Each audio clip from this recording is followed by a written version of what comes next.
नमस्कार दोस्तों,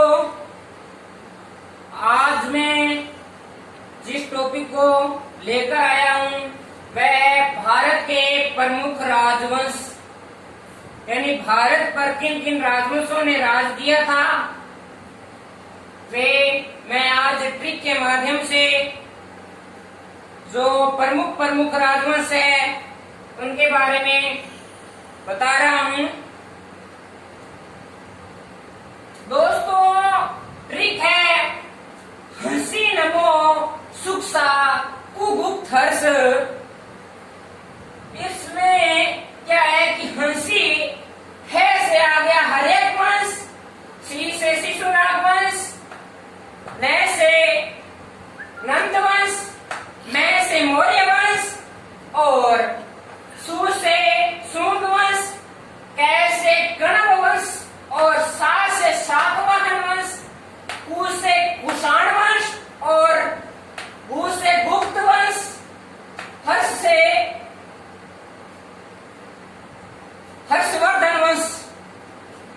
तो दोस्तों, ये जो वंश थे कब से कब तक इनका जो कालक्रम है वो किस प्रकार से रहा था, ये दोस्तों मगध के प्रमुख राजवंश है।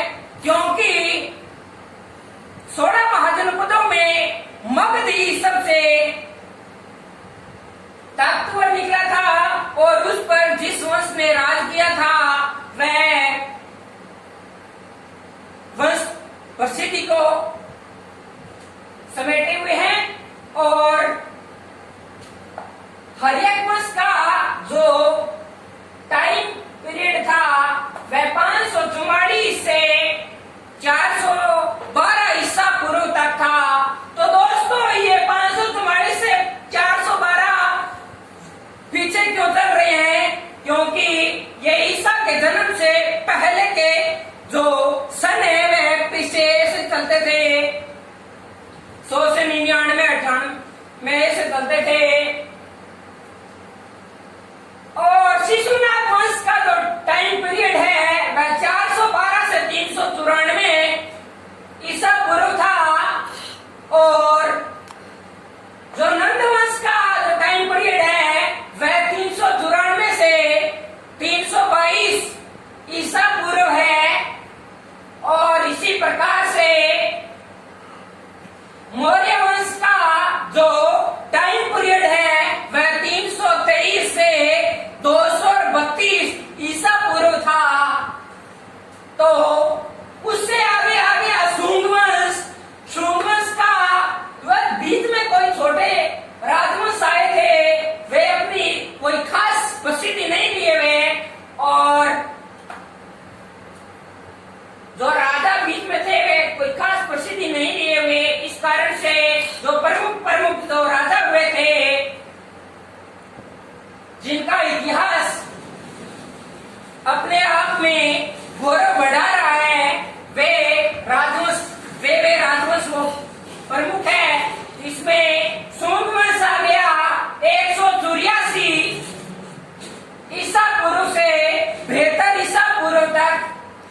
उसके बाद में पूर्णम वंश आ गया, ये 75 से 30 आ गया कण्व वंश है। और उसके बाद में जो सातवाहन वंश है उनका कालक्रम इतिहास के अंदर कुछ अलग तरीके से है, क्योंकि उनका जो फिक्स नहीं दिया हुआ डेटा, इस कारण से उनको एक बार नहीं लिखा गया। कुषाण वंश का भी नहीं है। उसके बाद में गुप्त वंश का आता है, वह है 240 से 550। ये ईसा के जन्म के बाद में है, ईस्वी आ गया। हर्ष से हर्षवर्धन वंश आ गया। हर्यक वंश में कौन कौन से राजा हुए थे वे उसके ट्रिक है बियुना, बिंबिसार, अजातशत्रु, उदासीन, उदयीन और नागदासक। उसके बाद में 2 नंबर जो वंश आता है वह शिशुनाग वंश है। शिशुनाग वंश की राजधानी वैशाली थी।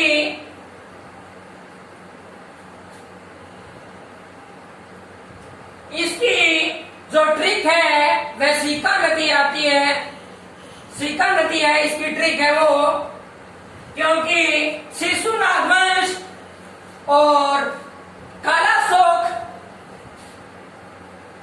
उसके बाद में जो राजा आते हैं वह नदी वर्तन आते हैं।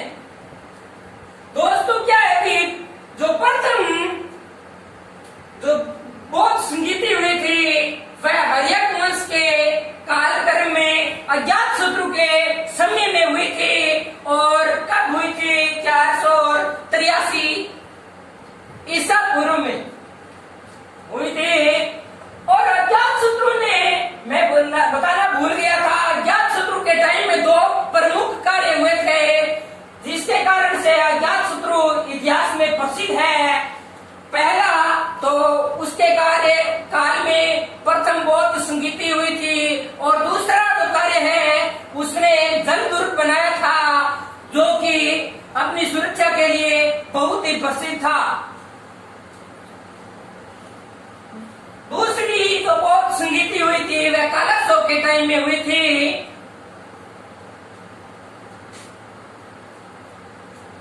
शिशुनाग वंश के अंदर 3 नंबर जो शासक आता है नंद वंश। इस अगर दोस्तों देख लो सीधा नंद वंश में पद बहुत है, मतलब कि महापदम नंद और घनानंद। महापदम नंद और घनानंद, इस कारण से जो नंद वंश है उसका जो प्रथम नंद वंश को जो स्थापित करने वाला संस्थापक था वह महापदम नंद था, और जो अंतिम शासक था वह घनानंद था। उसके बाद में मौर्य वंश आ जाता है। और दोस्तों ये अच्छी तरीके से देख लेना कि घनानंद के टाइम में घनानंद ने एक जो योगी पुरुष चाणक्य थे उनको अपमानित किया था घनानंद ने। और वे तक्षशिला महाविद्यालय के विश्वविद्यालय के टीचर थे। उन्होंने सिकंदर गुप्त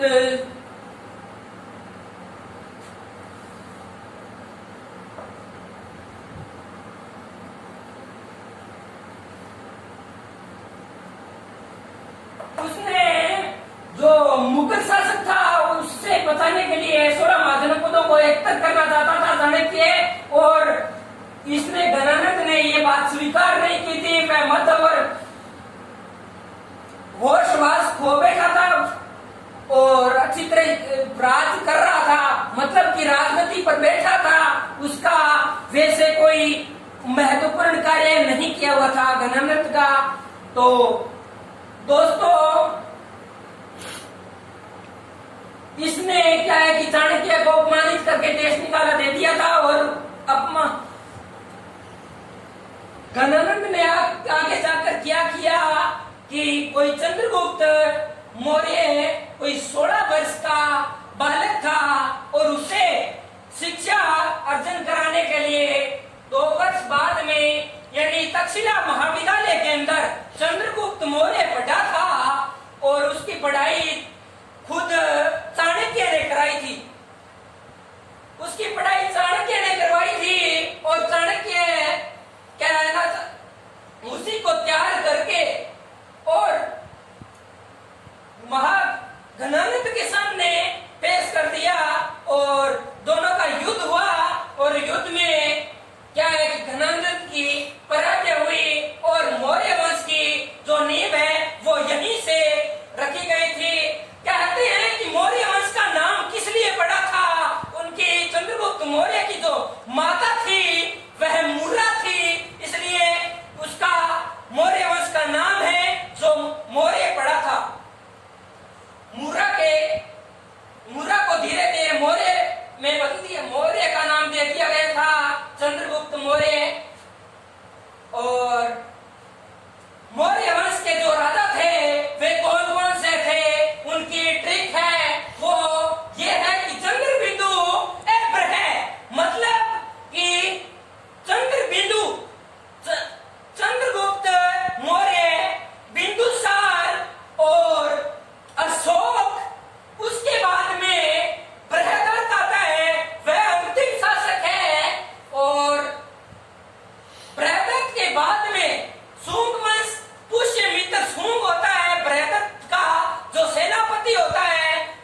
कि वासुदेव कण्व और सुशर्मन कण्व ये दो महान प्रतापी राजा हुए थे कण्व वंश में, और इनका नाम इसी कारण से